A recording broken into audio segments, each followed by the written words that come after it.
Hi, and welcome back. Today we're going to be talking about Thinking Like a Chemist, Chapter 1.3. Let's first look at the lesson objectives. We want to describe how Lavoisier transformed chemistry. He's often called the father of chemistry. And we want to explain the role of collaboration and communication in science. So let's look at this kind of moldy piece of bread. We see a lot of green specks on it and some of the black area on it. But what we noticed is if we were Alexander Fleming, he noticed this too. He observed this. He made an observation. But he also noticed that the bacteria, the black part, wasn't growing anymore. And it sort of seemed that the blue fungus was somehow keeping the bacteria from growing. So other scientists have seen this phenomenon before, but it was the first time that someone actually noticed that this might have some properties in keeping bacteria in bay. It ultimately led to the creation of penicillin. So what was the observation? The observation was that this black area was not growing in the presence of this yellowish-green mold. Okay? So he hypothesized the bacteria is not growing because the yellow-green mold is releasing a chemical that prevents bacterial growth. So observation is just observing what's happening. Hypothesis is giving a possible explanation for why that happens. So you have observation and hypothesis. Hypothesis, at this point, we're in the realm of philosophy. We have to do something else later on to test this, to see if we actually have the truth with this. So let's talk about Antoine Lavoisier. Lavoisier was a chemist. Oops. Well, actually, he had a day job. He was a tax collector. And he was the tax collector for the King of France right before the French Revolution. So that will come in part of the story later on. But Lavoisier, on the side, was a pretty good scientist. And he basically changed chemistry, or alchemy at the time, from a science of just observation to science of measurement. And I'll explain how he did that. But first, let me tell you a little story about Lavoisier. As I said, Lavoisier was around at the time of the French Revolution. And tax collectors, number one, weren't the favorite of the people to begin with.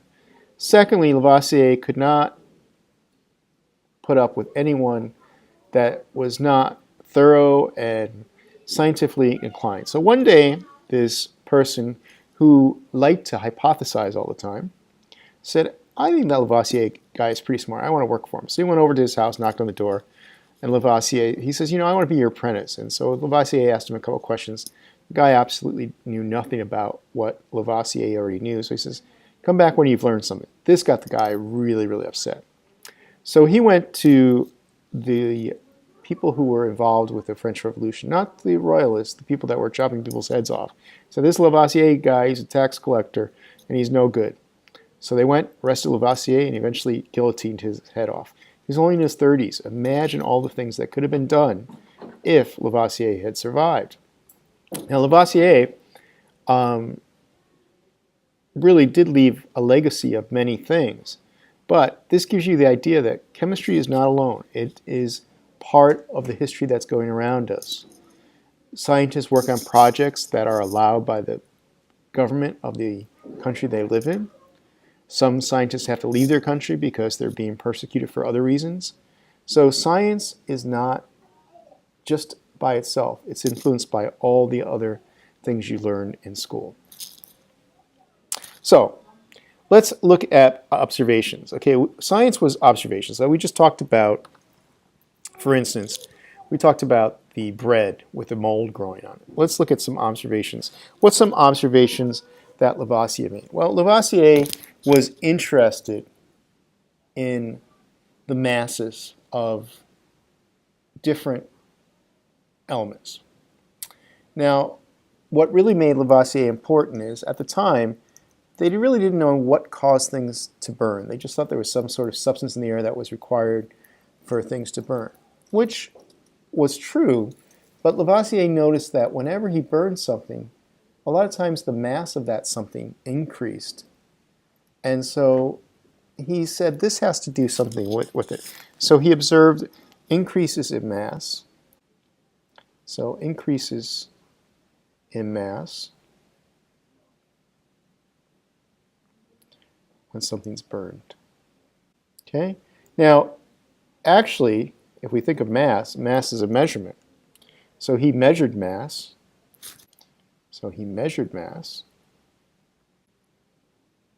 And he could do this very, very accurately. He could do this to the 0.005.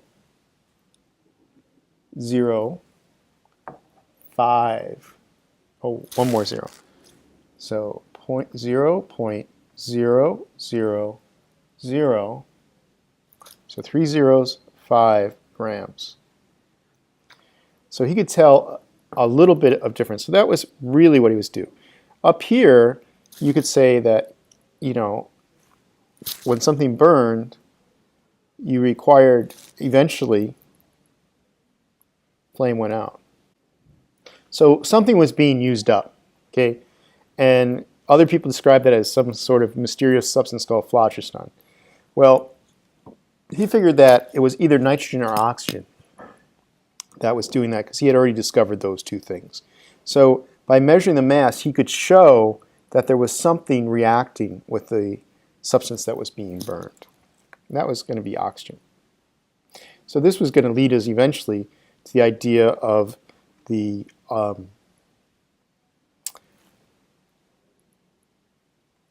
conservation of mass. Okay.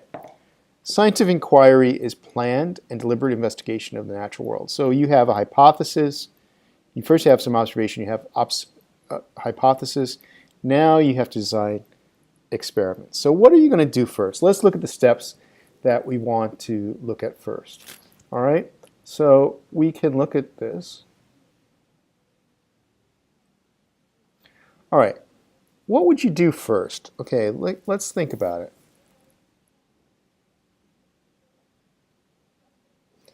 Asking questions, formulating hypotheses, making observations, developing theories, testing hypotheses. Okay, you can, actually there's two things, okay? These are the first two things you're going to be interested in. You probably saw something, or maybe you asked questions.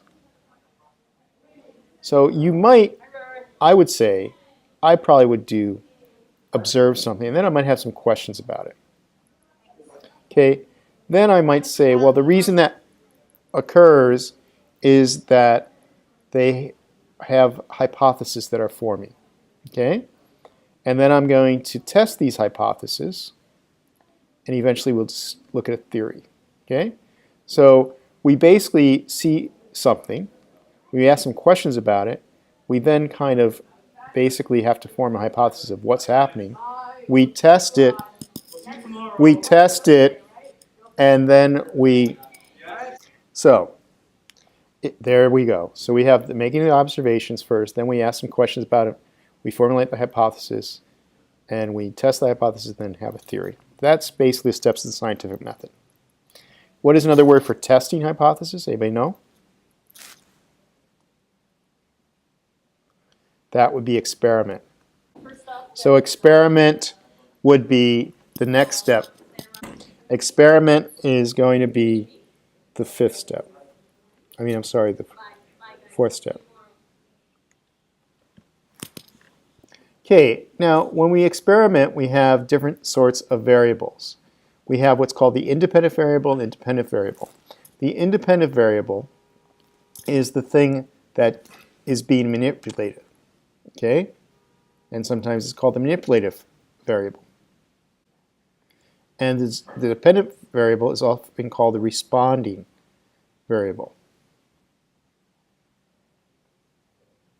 So this is the thing the experimenter changes or manipulates.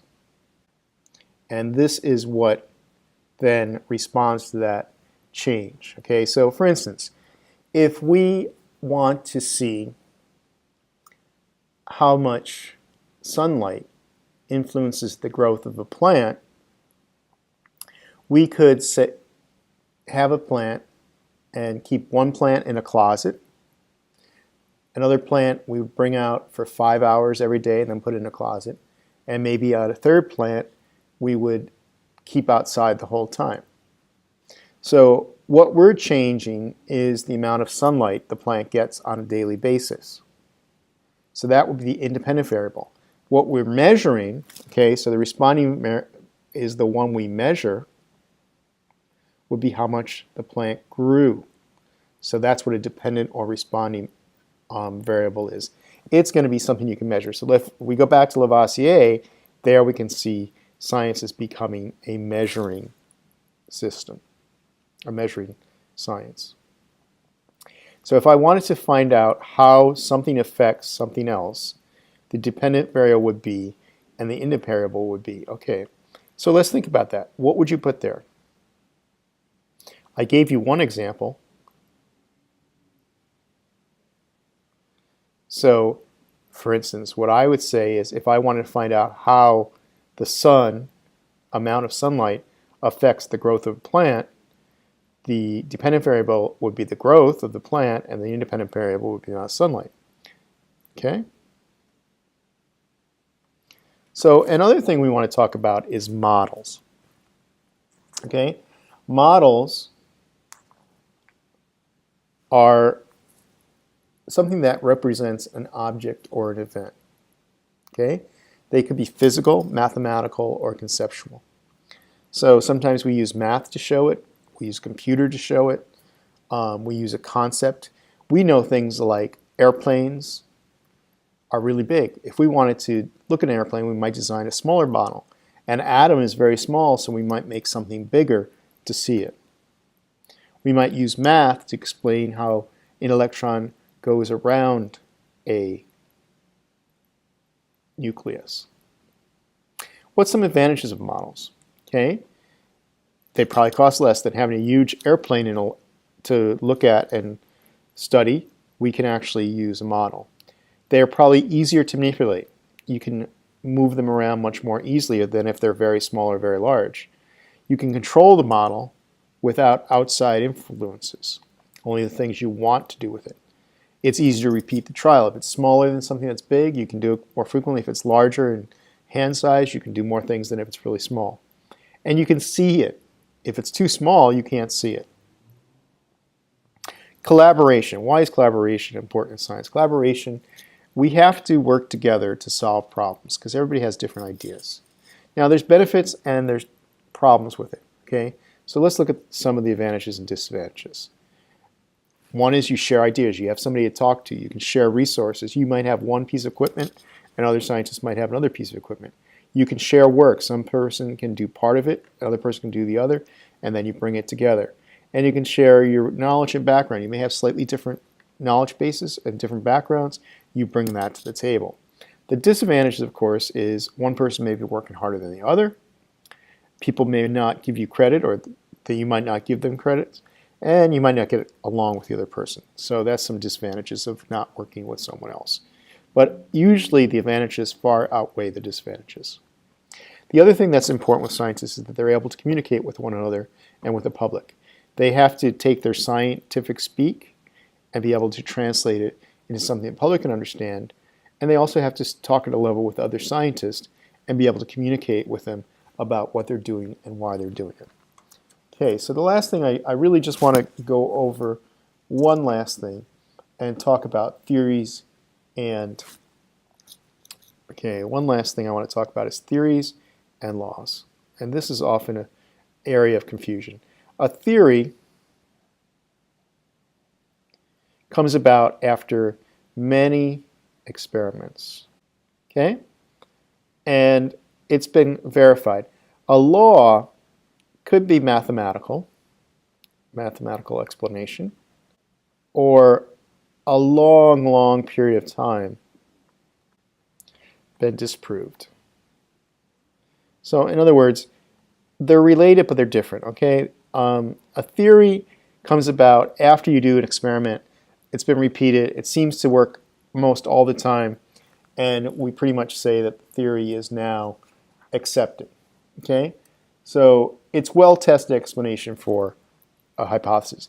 A law, on the other hand, it basically can lead to, a law sometimes, but it's a concise statement that summarizes the results of many observations. So in other words, a theory will be explained by experimentation. A law is more of a summary of this, or it's basically something that is observed and it's known to be true and we can prove it through math. So it's a little bit different. There's a little bit of vagueness between the two, but that you should be able to, theory comes after experimentation, after repeated experimentation. A law can arise as a summary of several years of a theory not being disproved, and it seems to be set in stone. Okay, and we'll talk about the atomic theory later on and see how that has changed with time and probably will continue to change with time, whereas something like the law of conservation of mass is pretty steady. That's it.